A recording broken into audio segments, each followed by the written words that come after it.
మీరు చూస్తున్నారు తెలంగాణ సమాచార్.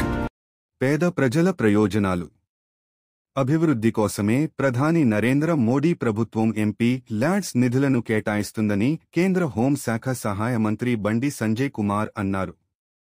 కరీంనగర్ నగరపాలక సంస్థ కార్యాలయంలో శనివారం రోజు ఎంపీ ల్యాడ్స్ నిధుల నుండి కొనుగోలు చేసిన సిమెంట్ బ్రేకర్స్, డ్రిల్లింగ్ మిషన్స్, యంత్రాలను కమిషనర్ చాహత్ బాజ్పాయ్, మాజీ మేయర్లు యాదగిరి సునీల్ రావు, డి. శంకర్, మాజీ కార్పొరేటర్లతో కలిసి మంత్రి తన చేతుల మీదుగా వారి జీవనోపాధి నిమిత్తం 13 మంది వడ్డెర కుటుంబాలకు పంపిణీ చేశారు. అనంతరం నగరపాలక సంస్థలో స్మార్ట్ సిటీ కార్పొరేషన్ లిమిటెడ్లో ఏర్పాటు చేసిన ఇంటిగ్రేటెడ్ కమాండ్ కంట్రోల్ సెంటర్ను సందర్శించి పరిశీలించారు. కమాండ్ కంట్రోల్ సెంటర్ పని తీరుపై స్థానిక అధికార సిబ్బందిని అడిగి తెలుసుకున్నారు.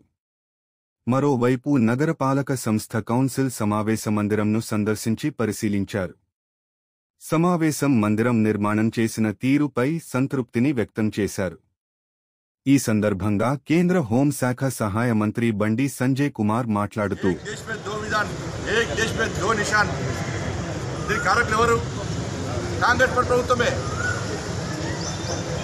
ప్రజలు నవ్వుకున్నారు. అరే ఒక్క దేశంలో 2 ప్రధానులేంది, ఒక్క దేశంలో 2 రాజ్యాంగాలేంది, ఒక్క దేశంలో 2 జెండాలు ఎగరడమేది, దీనికి కారకులు ఎవరు? కాంగ్రెస్ పార్టీ. దీనికి రాష్ట్ర ముఖ్యమంత్రిగా సమాధానం చెప్పాలి. కాంట్రవర్సీ కోసం కాదు, క్లారిటీ ఇవ్వండి. Etela Rajender, Harish Rao కలిసాడని PCC chief comment చేశారు. విలేదు. కాంగ్రెస్ పార్టీ అంతా కాంగ్రెస్ పార్టీ, కవితక విషయంలో Congress party. Kalvakuntla arts creations ఆధ్వర్యంలో సినిమా నడుస్తుంది తెలంగాణ రాష్ట్రం. ఇప్పుడు 3 పత్తా అన్నాము, చూసే చాలా మంది 3 పత్తా కొత్త, ఇప్పుడు 4 పత్తా ఆట నడుస్తుంది తెలంగాణ రాష్ట్రం. కల్వకుట్ల ఆర్ట్స్ క్రియేషన్ ఆధ్వర్యంలో 4 పత్తా ఆట నడుస్తుంది. హరీష్ రావు గారు, కవిత గారు, కేటీఆర్ గారు, సంతోష్ రావు గారు 4 పత్తా ఆట నడుస్తుంది. దీనిలో కేసీఆర్ గారి భవిష్యత్తు జోకర్ ప్లేస్లో పెట్టింది. దీంతో ఇప్పుడు ఈ చర్చతోని, ఈ కవితక చర్చను, దీంతో తెలంగాణ రాష్ట్రంలో లాభం జరుగుతుందని చెప్పండి. ఇదో సమస్య అనేది తెలంగాణ రాష్ట్ర ప్రజలు తెలంగాణ రాష్ట్రంలో మీడియాలో డిబేట్ పెట్టి చర్చించే సమస్య అనేది చెప్పండి. ఇంకా ఆరోగ్యాన్ని గురించి చర్చ జరగాలకి లెటర్లు, చిట్ చాట్ల పేరుతోని ఇదే పద్ధతి. మన టీఆర్ఎస్ పార్టీని మీరు గతంలో మీరు అబ్జర్వ్ చేయండి. టీఆర్ఎస్ పార్టీకి సంబంధించిన శాసనసభ్యులు చాలామంది బీజేపీకి టచ్లోకి వచ్చినప్పుడు టీఆర్ఎస్ పార్టీ ప్రభుత్వం ఆధ్వర్యంలో కేసీఆర్ చేస్తున్న టక్కన మీటింగ్ పెట్టి ఏమన్నా బీజేపీతో కలుస్తున్నాయి, అయినా కేంద్ర మంత్రి ఇస్తున్నా చెప్పి చెప్పుకున్నా లేదా? ఒక గదే జిమ్మికులు ఇవన్నీ కూడా టీఆర్ఎస్ బీజేపీ కలవడం అనేది. అసలు టీఆర్ఎస్ మీరు పడుచుకుంటామన్నా అది ఫామ్ హౌస్ పార్టీ, కుటుంబ పార్టీ, అవినీతి పార్టీ. కవితక్కను అరెస్ట్ చేయకుండా ఉండాలనే ఉద్దేశంతో టీఆర్ఎస్ బీజేపీతో కలవడానికి ప్రయత్నం చేసింది. కానీ దరిదాపులో రానియాలి, మేము దరిదాపులో రానియాలి బీఆర్ఎస్ పార్టీని. ఈ అవినీతి పార్టీకి అవినీతి వ్యతిరేకం, మేము అవినీతి మచ్చలే కూడా దేశాన్ని పాలిస్తున్నాం. 15 రాష్ట్రాలు 16 రాష్ట్రాలు అవినీతి మచ్చలే ప్రభుత్వాన్ని కొనసాగుతున్నాం. మేము దాని వ్యతిరేకం, మేము కుటుంబ పాలన వ్యతిరేకం. మేము ఈ దేశంలో కాంగ్రెస్ పార్టీ కుటుంబ పాలన వ్యతిరేకంగా పనిచేస్తున్నాం. కానీ టీఆర్ఎస్ పార్టీని ఏ విధంగా మేము చేసుకుంటాం? ఒకటి ఈ 4 పత్తా ఆట గురించి చర్చించాల్సిన అవసరం లేదు. మన ప్రజలు విజ్ఞప్తి చేస్తున్నా, గౌరవ మీడియా సోదరులు విజ్ఞప్తి చేస్తున్నా, దయచేసి 6 గ్యారెంటీల గురించి చర్చ జరపండి. ఇది కాంగ్రెస్ ప్రొడక్షన్, దీనికంతా కూడా దీనికి ప్రొడ్యూసర్ ఎవరంటే కాంగ్రెస్ పార్టీ ప్రొడ్యూసర్, దీనికి డైరెక్షన్ కూడా కాంగ్రెస్ పార్టీది.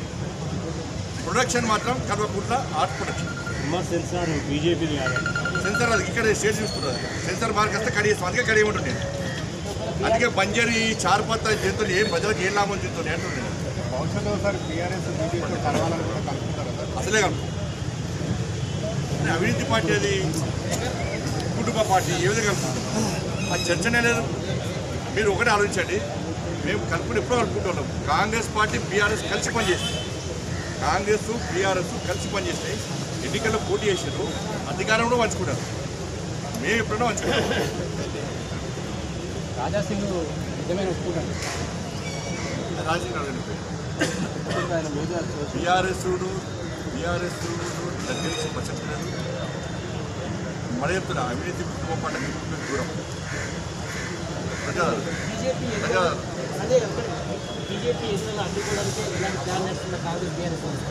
వీళ్ళు అడ్డుకున్నా ఆగేటట్లేదు.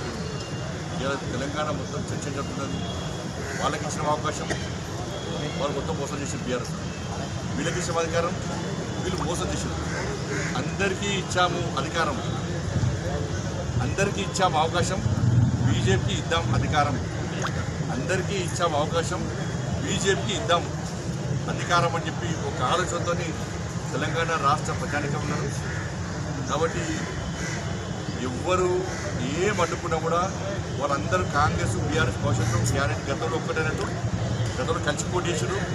ఈసారి మళ్ళీ కలిసి ఒక్కటి తెరవాలి, గ్యారెంటీ ఒక్కటి తెరవాలి. ఎందుకంటే కాంగ్రెస్ పార్టీ ఎదురెత్తున్నది, బీఆర్ఎస్ పార్టీ క్యాడర్ లేదు, కెపాసిటీ లేదు, చార్పంతా గేమ్ నడుస్తున్నది. కాబట్టి వాళ్ళు ఇద్దరు కొడతారు, ఇద్దరు ఒకటే బీజేపీని అడ్డుకునే ప్రయత్నం చేస్తారు. వాళ్ళు అడ్డుకున్న అరచేతిని అటువంటి సూర్యకాంతిని ఆపలేరు. తెలంగాణ రాష్ట్రంలో భారతీయ జనతా పార్టీ అధికారం రావడానికి కూడా అడ్డుకోలేదు. సంజయ్ గారు, మీరు రాష్ట్ర అధ్యక్షుడు ఉన్నప్పుడు బీఆర్ఎస్ కాంగ్రెస్ భారతీయ జనతా పార్టీ ఆది నాయకత్వం తీసుకునే కట్టుబడి ఉంటుంది. భారతీయ జనతా పార్టీ ఆది నాయకత్వం మన దేశంలో అధికారంలో ప్రపంచంలో అతి ఎక్కువ సభ్యత ఉన్న పార్టీ భారతీయ జనతా పార్టీ. ఎవరో చెప్తే ఎవరో ఆదేశిస్తే అధ్యక్షులు మార్చుకునేటువంటి స్థాయిలో భారతీయ జనతా పార్టీ.